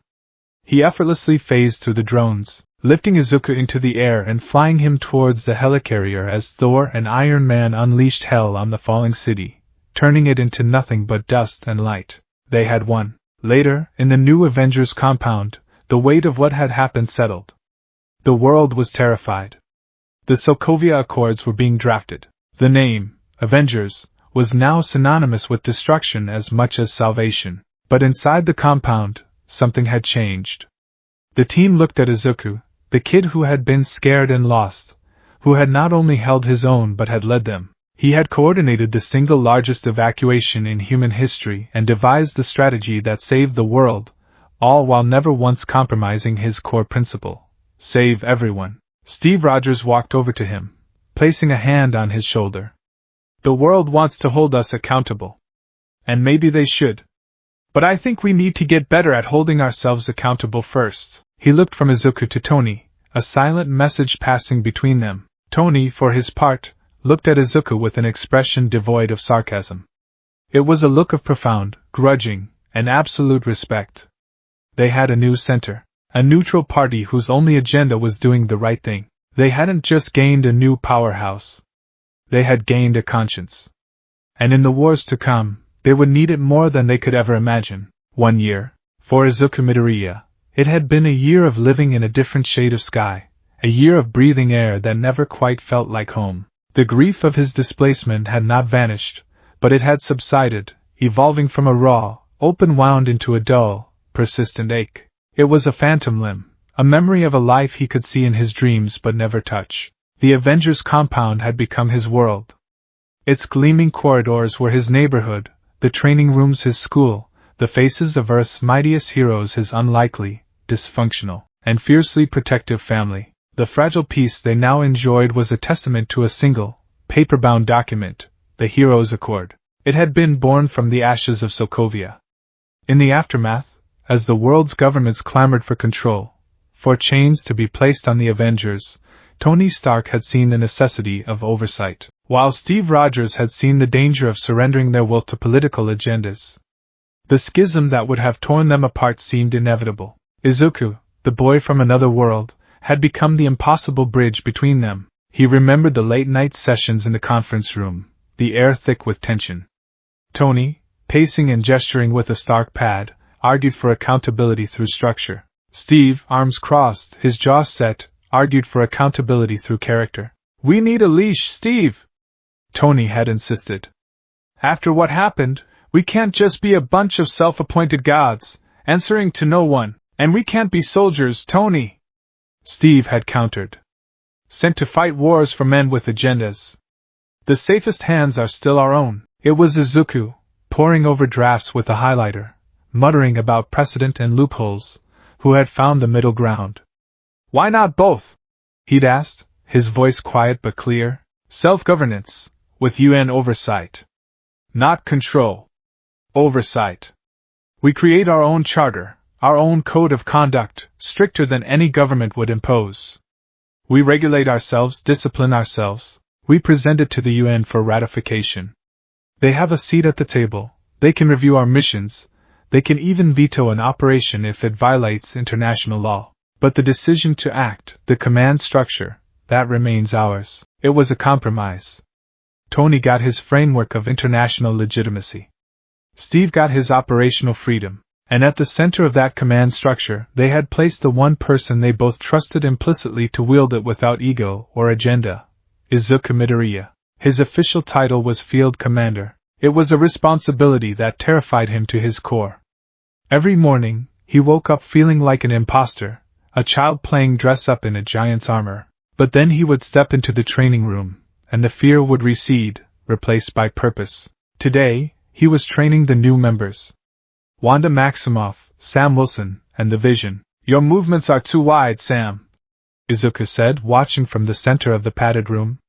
Sam, in his Falcon gear but without the wings deployed, was sparring with a series of holographic drones. "You're relying on the wings to correct your balance. On the ground, you're leaving yourself open. Keep your center of gravity low." Sam grunted as he ducked under a drone's simulated blast, rolling and coming up firing. "Easy for you to say, kid. You've got lightning in your legs. It's not about power, it's about principle," Izuku countered instantly, a phrase he'd repeated so often it had become his mantra. "Economy of motion. Every movement should have a purpose, defense, offense, or repositioning. No wasted energy." He turned his attention to Wanda, who was standing off to the side, her hands clenched. She was attempting to levitate a dozen different objects of varying weights and sizes: a training dummy, a medicine ball, a handful of ball bearings. Her crimson energy flared and sputtered, the objects wobbling precariously. Since Sokovia, Wanda had been his most difficult and rewarding student.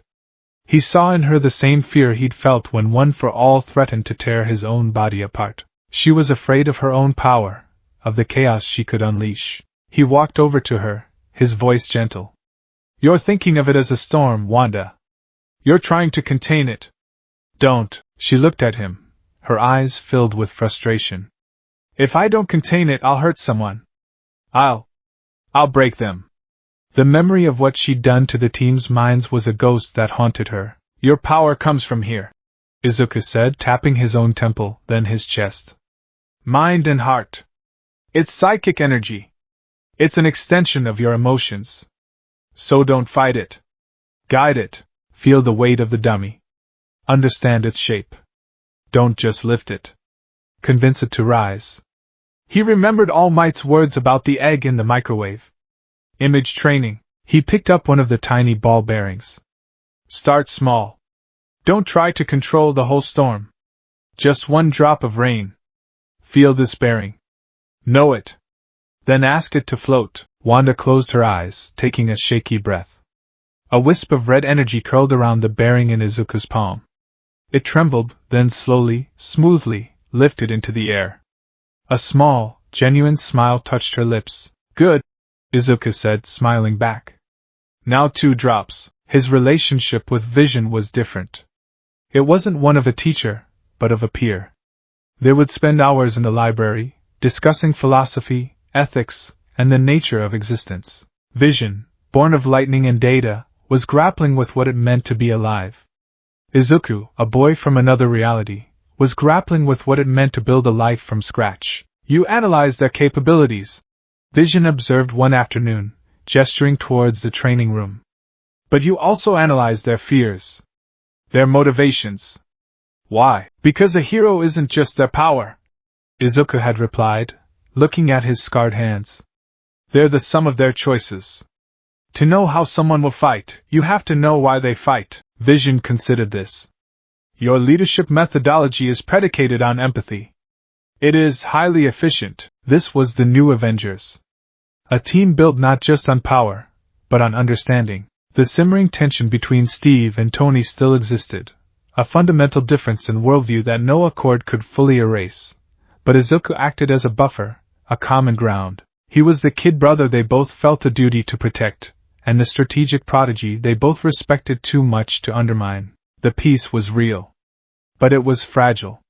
And the storm was coming. It began with the sound of thunder on a cloudless day. Izuku was in the main briefing room, going over mission reports with Steve and Natasha, when the compound's proximity alarms blared. A massive energy signature was descending, fast. Is it hostile? Steve asked, already on his feet.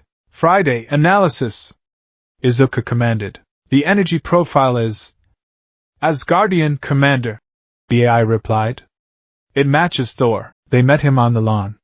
He didn't arrive via the shimmering rainbow of the Bifrost, but in a controlled descent, Mjolnir spinning to slow him. He landed with a ground-shaking thud that cracked the pristine concrete. He looked grim, his face etched with a weariness that went beyond physical exhaustion. His armor was scuffed, his red cape torn. Thor, Steve said, stepping forward. What happened? Where have you been? On a journey through the cosmos, my friends, Thor boomed, his voice lacking its usual boisterous cheer. He strode into the compound, the others following in his wake. My vision on Earth, the one Maximoff girl showed me, it set me on a path. I have seen things that would freeze the blood in your veins. They gathered around the holographic table. Tony, Bruce, and the rest of the team assembled, sensing the gravity of the moment. After we defeated Ultron, Thor began, I returned to Asgard. But I found my answers in the stars. There are forces at play, greater than any of you can imagine. Beings who consider gods to be mere playthings. He waved his hand, and Friday projected images into the air, 6 rough, glowing stones of different colors. The Infinity Stones, Thor said, his voice low. The Mind Stone. He nodded towards Vision, who stood silently at the back of the room. And the Time Stone, which is here on your world, are 2 of 6, the Space Stone, the Reality Stone, the Power Stone, and the Soul Stone. Each controls an essential aspect of existence. Individually, they are weapons of unimaginable power. And together? Bruce asked, his scientific curiosity warring with a growing sense of dread. Together, Thor said, his voice dropping to a whisper. They would grant the wielder the power to rewrite reality itself. To snuff out suns, to silence all life with a snap of his fingers. A heavy silence fell over the room. The scale of what he was describing was incomprehensible. Someone has been hunting them, Thor continued, his fists clenching. The ether, which we thought was destroyed, was the Reality Stone. It's gone. The Tesseract, the Space Stone, was taken from my people. The Power Stone, which was secured on the planet Xander, is also missing. 4 of the 6 are in the wind, and 2. His gaze fell heavily on Vision, then flickered towards the ceiling as if looking towards New York. Are here. On Earth. Izuku's mind was a hurricane. He was connecting the dots, his brain firing faster than he could process. The scepter, Loki's weapon, the source of Ultron and Wanda's power, was an Infinity Stone. And there was another one here. He started scribbling frantically in his notebook. 6 cosmic artifacts of immense power. 4 are missing. 2 are on Earth. The attack on New York, Loki was a proxy. He was sent with a stone to acquire another stone. Who sent him? Who is the collector? This isn't a series of random events. It's a campaign. A coordinated, cosmic-level military campaign. Who is it? Steve asked, his voice steady as granite. Who's collecting them? Before Thor could answer, a new alarm blared, this one more frantic. Commander. Friday's voice was sharp, urgent. I am intercepting a distress call. It's heavily degraded, encrypted with Xandarian naval codes. Put it on screen, Tony ordered. The holographic display flickered, showing a stream of static. A voice, choked with panic and pain, cut through the noise. "This is the Asgardian refugee vessel, statesman. We are under attack. Repeat, we are under attack. They've slaughtered us. He has the Power Stone. The Black Order. Thanos is coming. The message dissolved into a final, horrifying scream, then cut to silence. Thor staggered back as if struck, his face ashen. The statesman. "No, my people." He looked at the team, his eyes blazing with a grief and fury so profound it seemed to suck the air from the room. "Thanos, the Mad Titan? He is the one behind it all. It was his voice I heard in my dreams. He sent Loki. He is the one gathering the stones." Izuku didn't hear him. He was staring at the data stream, his muttering now a frantic, audible torrent. No, it's not coming, it's happening. The distress call is days old. The time dilation of deep space comms. They were attacked right after leaving Asgard. He already has the Power Stone and the Space Stone. He can be anywhere, instantly. He's not coming for the stones. He's coming for them now. He stood up, slamming his notebook on the table. Everyone turned to look at him. His eyes were wide, alight with a terrifying, panicked clarity. "This is a coordinated, multi-front attack," he said, his voice ringing with authority. "He knows where the stones are. He wouldn't send a message. He would just arrive. He'll hit both targets at once to divide us." As if on cue, Friday's voice filled the room, cold with electronic panic. "Commander, I have a visual. A massive unidentified craft has just entered the atmosphere. Over New York City." On the main screen, a live satellite feed showed a colossal, ring-shaped ship descending from the clouds, casting a monstrous shadow over Greenwich Village. Simultaneously, Wanda cried out, clutching her head. She stumbled, and Vision rushed to her side, his own face contorted in pain as the Mind Stone on his forehead glowed erratically. "They're here," Wanda whispered, her voice laced with terror. "They're in my head." "Where?" Steve demanded. "Scotland," Vision grunted, pointing on a map. We were trying to be alone." 2 attacks. At the exact same time. Just as Izuku had predicted, the room exploded into motion. Tony was already summoning his nanotech suit. Steve was grabbing his shield. Thor was hefting Mjolnir, but it was Izuku who stood at the center of the storm, his mind a nexus of calm in the chaos. He strode to the holographic map, his expression grim, his voice cutting through the noise. "This is a decapitation strike," he said, his words sharp and precise. "He's trying to take 2 of our most powerful assets off the board at once. We can't let him. We split up. We defend both fronts." He pointed at the map of New York. "The New York target is the Sanctum Sanctorum. Dr. Stephen Strange. He's the Sorcerer Supreme, the guardian of the Time Stone. Mr. Stark, you're already in the city. Dr. Banner, you go with him. Your knowledge of the stones and the Hulk's power will be critical. I need eyes on the ground, someone fast who knows the city and can prioritize civilian safety." He looked at a blinking icon on the map. "Friday, get me Spider-Man." Tony gave him a sharp nod. "On it." Izuku then turned his attention to the second location. His expression hardened. He looked at Vision, who was struggling to stand, leaning heavily on a horrified Wanda. "The Scotland attack is more dangerous," Izuku said, his voice low and serious. "The Time Stone is protected by magic Mr. Stark's tech can't analyze. It's an unknown, but Vision, the Mind Stone, is a part of him. It can be physically torn from his head. He is the more vulnerable target. They will be ruthless. This is a rescue mission, and it needs a specialized team." He looked at the 2 most experienced soldiers in the room. "Captain, Natasha? You're with me. We're the rapid response. We hit them hard, we get Vision and Wanda, and we get out." Steve didn't hesitate.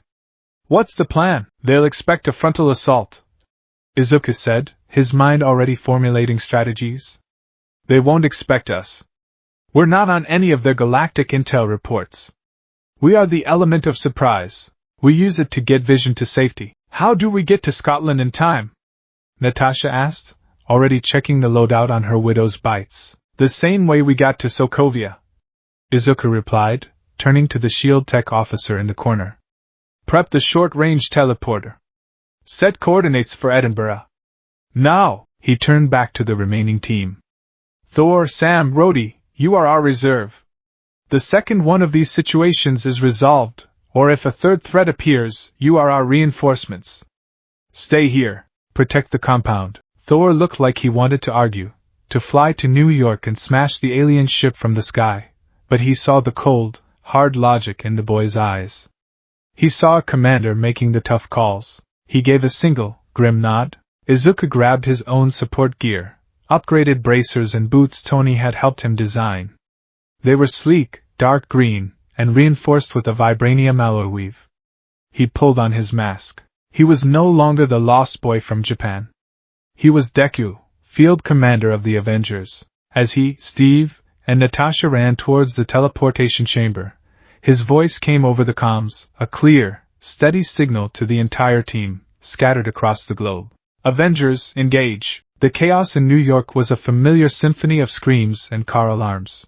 Ebony Maw, a gaunt, telekinetic herald of Thanos, gestured with long, elegant fingers, peeling asphalt from the street and turning cars into twisted projectiles. His brutish companion, Cull Obsidian, a hulking monster of muscle and rage, smashed through anything in his path, his chain hammer scything through the air. They were driving a wedge towards Bleecker Street, towards the Sanctum Sanctorum. Tony, clad in his new Mark L nanotech suit, met them head-on, repulsor blasts searing the air.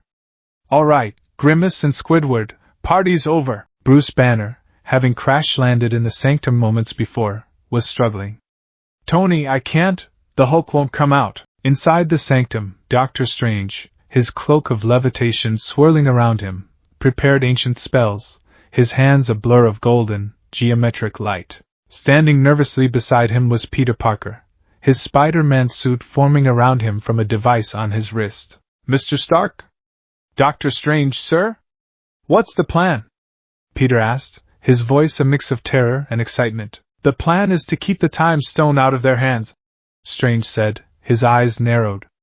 And try not to let them destroy my house. In a quiet, cobblestone alley in Edinburgh, the world was ending for two people. Wanda Maximoff threw everything she had at the attackers.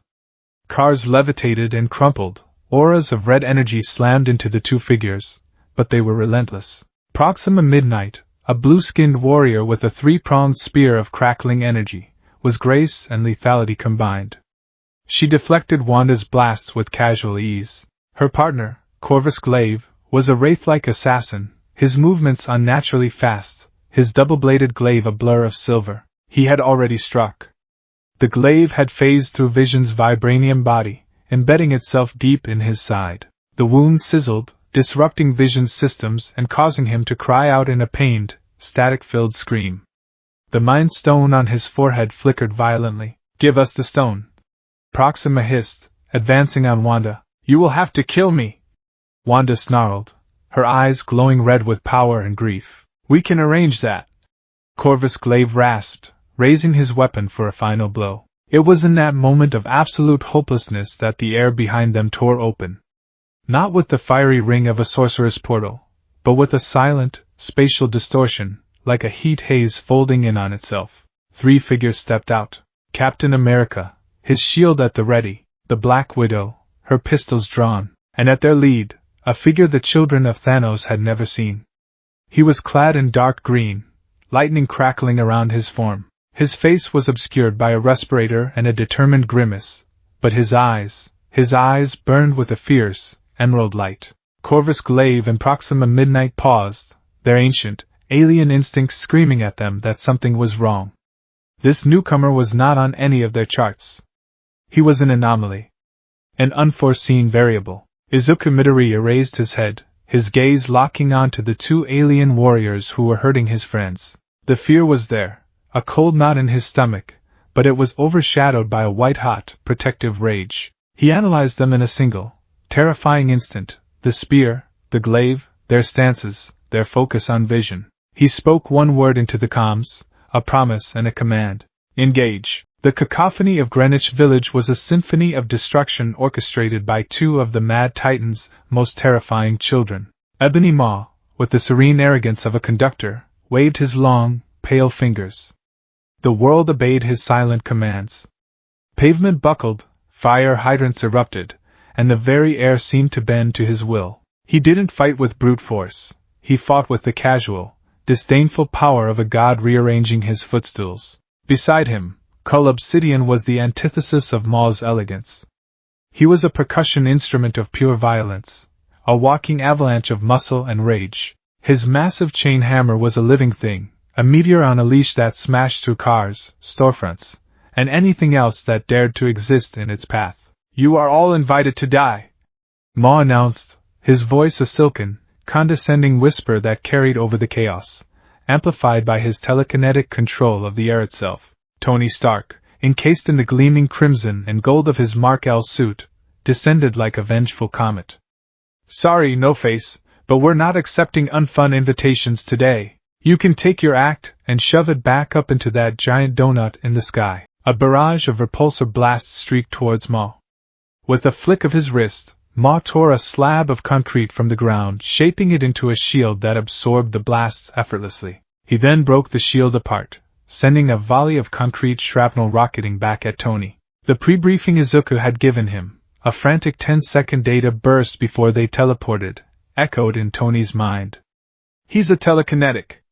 Don't attack him directly. Attack his environment. Keep him off balance. He's arrogant. He'll underestimate you." Instead of engaging in a pointless power struggle, Tony dodged, weaving through the shrapnel. He rerouted power to his boot thrusters, accelerating towards Cull Obsidian. "You wanna dance, big guy?" the brute roared, swinging his hammer. Tony dropped low, letting the massive weapon sail over his head, then fired a concentrated beam at the monster's knee joint. It was a move straight out of Izuku's analysis of large-scale combatants. "Disable mobility first." The beam seared the armor, causing Obsidian to roar in pain and stumble. Meanwhile, Doctor Strange was engaged in a reality-bending duel with Maw. Golden mandalas of light formed in the air, deflecting Maw's telekinetic assaults. The air crackled with the clash of science, sorcery, and cosmic power. It was into this maelstrom of gods and monsters that a figure in red and blue swung, landing with practiced ease on a lamppost. "Whoa! Okay. So, giant space donut magic wizard fight, and is that the Hulkbuster's big brother?" Peter Parker's voice, a mix of sheer terror and undiluted excitement, crackled over the comms channel Izuku had patched him into. "Spider-Man, your priority is civilian evacuation and containment." Izuku's voice, clear and commanding despite being thousands of miles away, cut through Peter's sensory overload. "Maw is the primary threat, but Obsidian is causing the most collateral damage. Separate them. Use your webs to control the battlefield. You're faster and more agile than any of them. Be the distraction." The words were a lifeline of focus in the chaos. Peter took a deep breath. Containment. Distraction. Okay. I can do that. He saw Cull Obsidian recovering, raising his hammer to bring it down on a city bus filled with screaming people. Without a second thought, Peter launched himself forward. He fired 2 web lines, not at the monster, but at the buildings on either side of the street. He swung between them, using his momentum to slam both of his feet directly into Obsidian's face. The impact was like kicking a mountain. It barely made the creature flinch, but it got his attention. The hammer strike went wide, smashing into the street instead of the bus. "Hey, ugly!" Peter shouted, backflipping onto the roof of the bus. "Did you get that face from sitting on it? Because it looks really sat on," Cull Obsidian roared, his burning eyes locking onto the small, agile annoyance. He forgot about the bus, about Iron Man, about everything but the insect mocking him. He charged. Peter's heart hammered in his chest, but Izuku's instructions echoed in his mind. Be the distraction. He leaped from the bus, firing web after web at the brute's face, obscuring his vision, tangling his hammer, leading him on a wild chase away from the main fight and the civilians. Back at the sanctum, Ebony Maw was growing impatient. "Your powers are quaint, wizard," he sneered at Strange, effortlessly turning a wave of fiery energy into a cloud of harmless butterflies. "But you are wasting my master's time." He lunged, not with a physical attack, but with his mind. He thrust his hand forward, and the air around Strange solidified. Strange cried out, his arms pinned to his sides by an invisible force. Maw began to twist his fingers, and Strange's body contorted, a scream of agony torn from his throat. The eye of Agamotto, hanging from his neck, began to glow ominously. "The time stone," Maw whispered, his eyes gleaming with avarice. Suddenly, a red object shot through the air, wrapping around Maw's hand and yanking it back. It was the cloak of levitation, acting on its own, a loyal protector. Maw looked at the sentient cloak with disdain. A child's accessory. He flicked his other hand, and a shower of razor-sharp surgical needles, ripped from a nearby medical supply truck, shot towards the struggling Strange. Before they could hit their mark, a red and gold blur slammed into Maw from the side. It was Tony, having seen the opening Peter had created. He didn't fire a repulsive blast. He activated a set of micro-missiles from his shoulder pods, each one programmed with a different trajectory. "He can block singular, direct attacks," Izuku's analysis had said. "Overwhelm him with a multi-vector assault." Maw's eyes widened. He could stop one projectile, or a dozen from the same direction. But 100 coming from every conceivable angle at once? It was too much to process. He was forced to form a telekinetic sphere around himself, a desperate, 360-degree defense. The missiles exploded against the barrier, the force of the combined detonation sending him hurtling down the street, away from Strange. The plan was working. They had separated the enemy, controlled the battlefield, and protected the target. But the cost was mounting. Maw, furious and now taking the fight seriously, trapped Strange in a spire of levitating rubble and began dragging him towards the ship. Bruce, still unable to summon the Hulk, was knocked unconscious. Tony and Peter gave chase, a desperate pursuit into the heavens. The New York front had been held, but the battle was far from over. It was just moving to a new, terrifying arena. In the rain-slicked alleyways of Edinburgh, the fight was a different kind of brutal. It was intimate, personal, and horrifyingly fast. "Captain, Proxima is yours! Widow, Glaive's flank!" Izuku's command cut through the air as he stepped out of the portal. "I'll draw his focus." He didn't wait for an answer. He exploded forward, a streak of green lightning aimed directly at Corvus Glaive. The wraith-like assassin, who had been about to deliver the final blow to Wanda and Vision, was forced to spin, bringing his double-bladed glaive up to defend himself. Izuku didn't throw a punch. He launched a kick, his steel-toed boot aimed not at Glaive's body, but at the center of his weapon. Shoot-style, St. Louis smash. It was a feint, a move designed to test his opponent's defenses. Glaive met the kick with the shaft of his weapon. The impact was immense, a sharp crack of metal on metal that sent a shockwave vibrating up Izuku's leg. The alien didn't budge. His strength was incredible, but the feint had served its purpose. Izuku now had a baseline for his opponent's strength and reaction speed. And more importantly, he had drawn the assassin's full attention. While Izuku engaged Glaive, Steve Rogers charged Proxima Midnight. She snarled, her three-pronged spear crackling with energy, and lunged. Steve met her charge with his vibranium shield. The sound of their weapons clashing was like a thunderclap in the narrow alley. Proxima was fast, impossibly so, her spear a blur of deadly strikes. But Steve was a wall. He was the immovable object, his shield absorbing and deflecting every blow, his feet planted, holding the line. Natasha Romanoff was a shadow. She didn't attack Corvus Glaive head-on.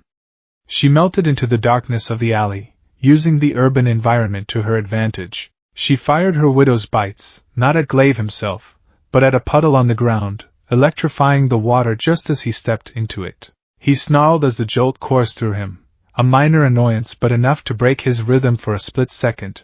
It was the opening Izuku needed. He pushed one for all to 8%, the green lightning around him intensifying. He moved with a speed that defied physics, a blur that Corvus Glaive could barely track. He wasn't just attacking, he was analyzing, his mind a frantic supercomputer processing every tiny detail. The glaive is his anchor. He never lets it go.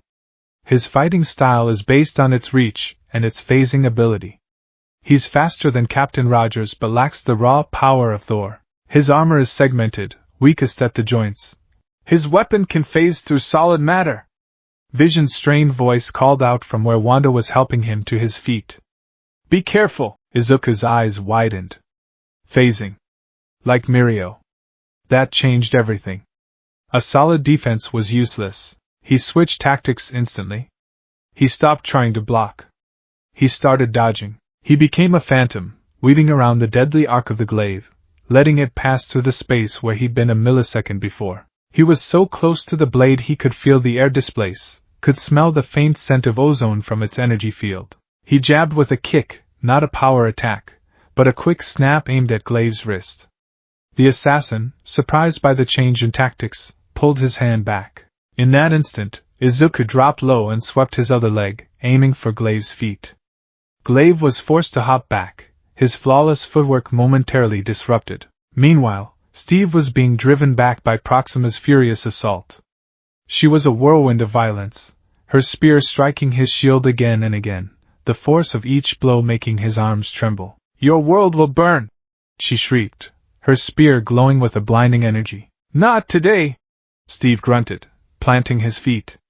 He saw Natasha out of the corner of his eye, climbing a fire escape, repositioning.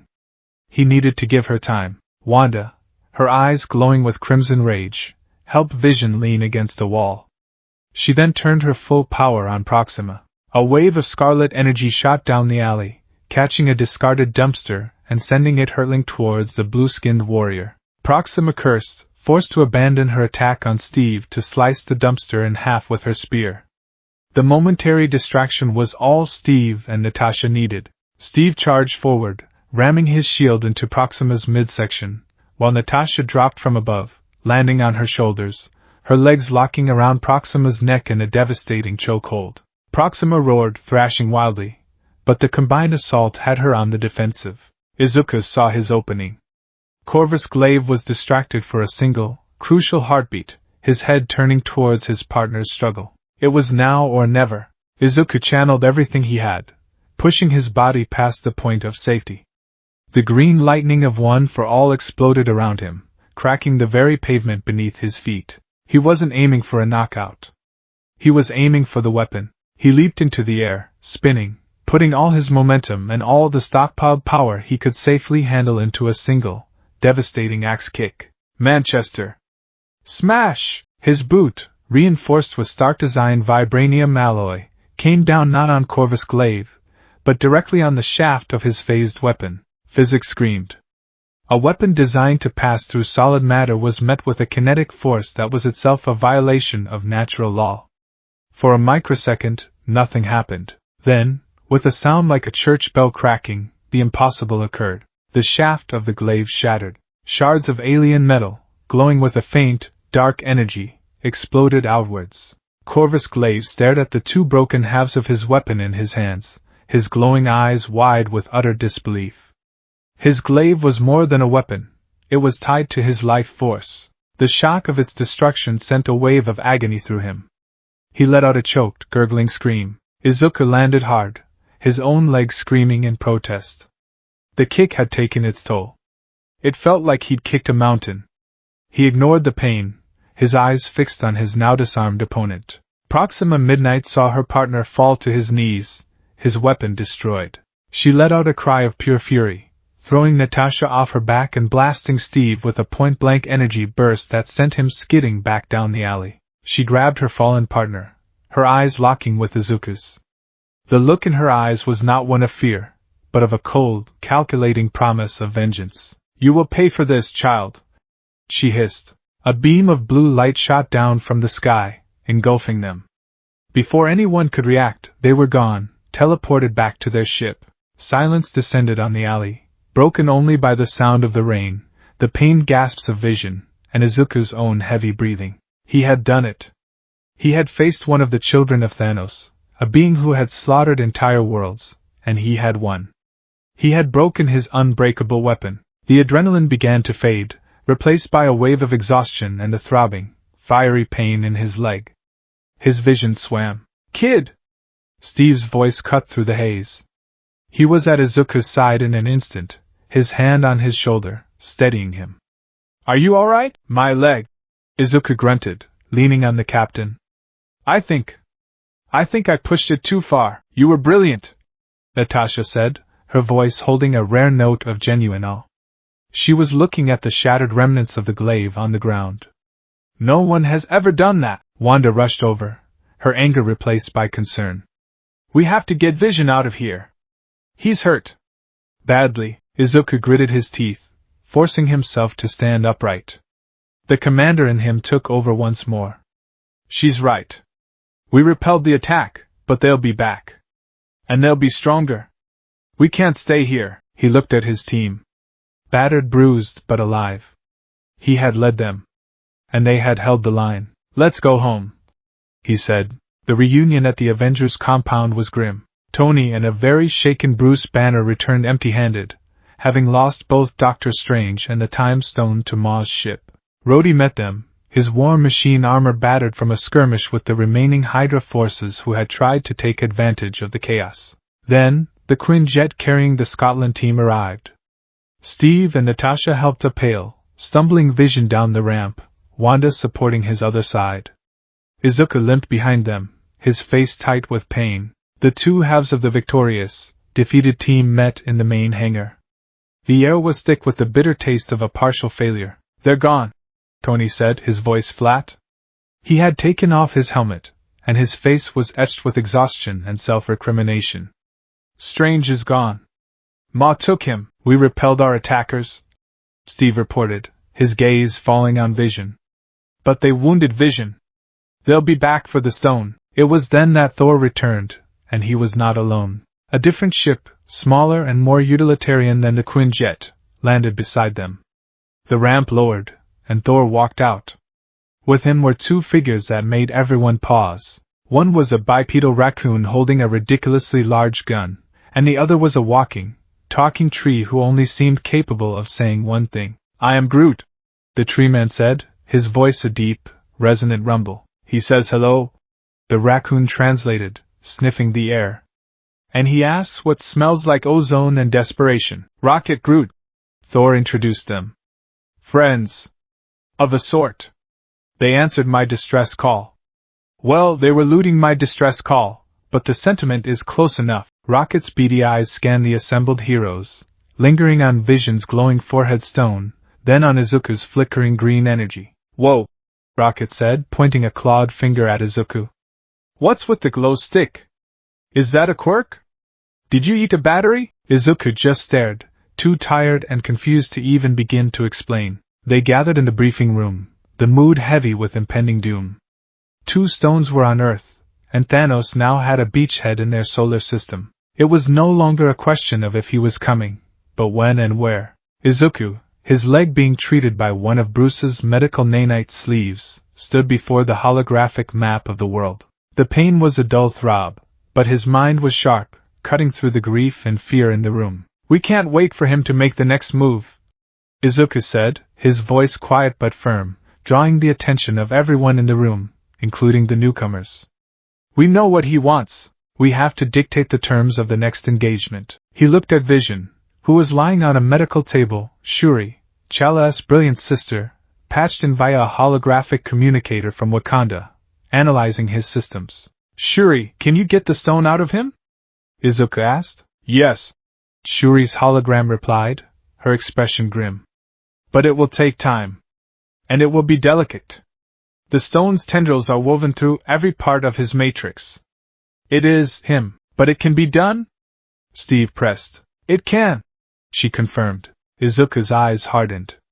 A plan, desperate and incredibly risky, was forming in his mind. Then that's our move, he declared, his voice ringing with a newfound, steely resolve.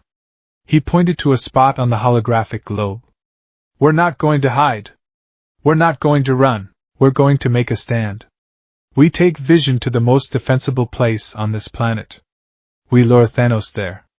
We dig in, we fortify our position, and we fight him on our terms, on our ground. He zoomed in on the map, on a hidden, technologically advanced nation in the heart of Africa. We're going to Wakanda,